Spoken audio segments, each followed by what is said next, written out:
Zeus with Meetuinsidegamer. I have a great show for you, and this is a DWSR production. And what we want to talk about today is PS5's big fumble. Fumble, did I say? Fumble, yes, I said. Of course, it's unusual to note that PS5 could even have a fumble. However, I think they did. And that being the case, what we got to consider is, what does that mean right now for PS5? Well, let me first get started. What was the fumble? The big fumble was, when these machines first came out, PS5 gave this impression that if you're ready to go for the next generation game, you have to be ready to go for the next generation. They weren't playing around. There's not going to be any exclusives made for the PS4 or, this backwards compatibility thing where if you have this machine, you'll still be able to do this. They wanted you to commit. They were saying, look, if you want to go to the next generation and play these advanced games, you need to go ahead, commit, and buy our new console. And we promise you, you're going to enjoy it. It's going to be worth it. They even showed some great games like Spider-Man and some other different games that were coming out with their next generation game, meaning they were ready and saying, if you want to be involved in this, this is what you need to do. And this kind of made a clear choice for especially your Sony folks who love PlayStation that, well, if I want to experience this, I need to go and buy their next console. xBOX, on the other hand, did it a little bit different. They let us know off the bat, hey, look, we're not going to have that many games out right away.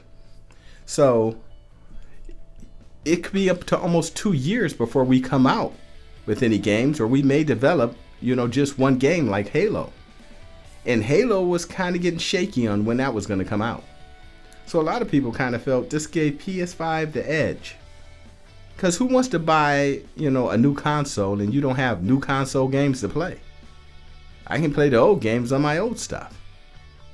So here's the fumble. Come to find out that Spider-Man's going to be available on the PlayStation 4 as well as the PlayStation 5. Now this is not a big problem. This is not even that big a deal. However, it does look like there's kind of an integrity issue here. But some people might call that creative marketing. And it could be creative marketing. The only problem here, the only thing I think they've created is more marketing for xBOX. They made xBOX look a lot more integrity worthy than they did. And xBOX knocked at their door on it and threw a couple of swings at them on there. However, let's get down to the facts. We've got the PlayStation 5, PlayStation Digital, Xbox Series X, and Series S. Which one shall I buy? That's what it all comes down to. There's so many choices here. Well, let's go over this. If you're considering buying the PlayStation 5, and you're bouncing back in between that and the Xbox Series S, you're comparing apples and oranges. These are not the same consoles, and you shouldn't look at them that way. The Xbox Series S is a great gaming console, and it's cheaper. It's $300 versus $500 if you got the X. However, it's not the equivalent of the X. You're talking the virtual difference of, 4K versus 1080p. Consistently hitting maybe 60 frames per second versus maybe 120 frames per second more often. If you want a system where I can play on games every once in a while and, enjoy some of the next gen games and some of the benefits with ray tracing and all that, I think that would be great to get an Xbox Series S. However, if you're comparing that to the digital PS5 at $300, that's not a worthy comparison. With the PS5, you're going to get a lot more. You're getting the PS5, it's just a digital. You're getting the top of the line next gen system for $100 more. So keep this in mind.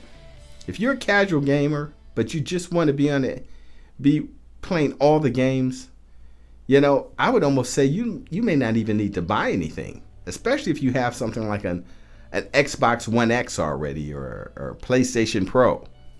However, if you just don't have the money and you're not really a big time gamer, you're not going to notice all those little small differences, the Series S may be for you, especially if you're talking about getting into gaming a lot more.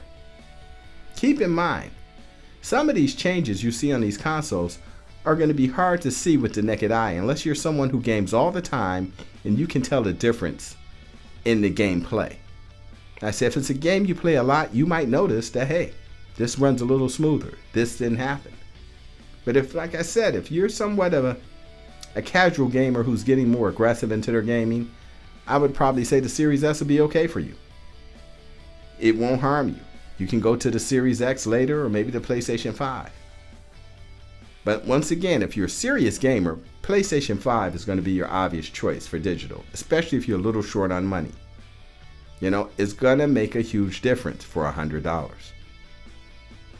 $100 and you can get the top of the line versus sort of a watered down system, the Series S. Do I think they're all great systems? Yes. But these are choices that you got to think about when you're buying. Don't just go for the cheaper product. You might not get the most. And don't just buy the top product because they say it's the top.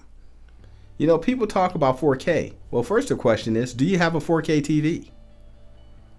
Because if you don't have a 4K TV, that kind of knocks that out the box. It doesn't matter anymore. Another thing they say, well, you know, this is going to be able to run this many games at this speed. You know, xBOX X Series is going to have Game Pass Ultimate, and that's a biggie for them. So you're going to be able to download some free games. But PlayStation, a lot of these next gen games, you're going to have to pay for. So keep that in mind as well. Another thing you got to concern yourself with. They don't have big drives, so you might need another external drive. With the PlayStation 5, they're boasting 500, almost 800 gigs. The Xbox Series S is only 500.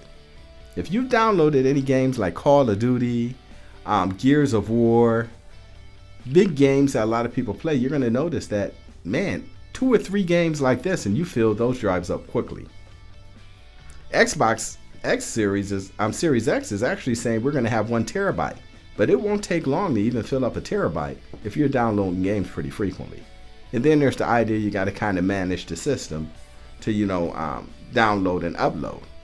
I did hear that Xbox had this thing where you could delete certain things on the game to uninstall those items with the game so you can have more space on your drive, but that's yet to see. I think most people have dealt with the problem where I have to get rid of a game to download a game. So keep that in mind. Now, I heard Xbox bought Bethesda. What does that even mean? I mean, you know, we hear about things like this and a lot of people are like, okay, so how does that translate to me, the gamer? Well, what it translates to is Bethesda is a developer. As if I understand this right, they develop things like Elder Scrolls and you know, big gaming environments that a lot of people play on. So by Xbox having that, the question is this now going to go exclusive with Xbox? Are these developers just going to develop for them? And what is the final Halo going to look like? I saw the Xbox on somebody did a YouTube channel. I can't even remember their names, but they had both the Xbox X Series and the PlayStation 5, I guess, you know, systems that they send out for people to test, sitting next to each other. And I'm just going to tell you right off the bat, the PS5 swallows the Xbox. This thing is giant. It's at least, you know, this tall, while the Xbox is only maybe here. So I was amazed on the difference there, which told me one thing. It may not be as easy as you think to put that PS5 on your entertainment center or by your computer. It's going to utilize a lot more space than the Xbox X Series. I also saw that in one picture that just kind of leaked that somebody was saying the sides come off. I don't know why that's interesting at all, but that's what they said. I always like to come up with a game and tell you about a game I downloaded for free. Just recently, I downloaded some games on Game Pass Ultimate. And one of the games I downloaded it's not really a next-gen game. But what it did remind me is the old arcade days. This is called Hot Shots Racing Game. It's not one of those racing games where you kind of have to be a professional driver already to have fun with.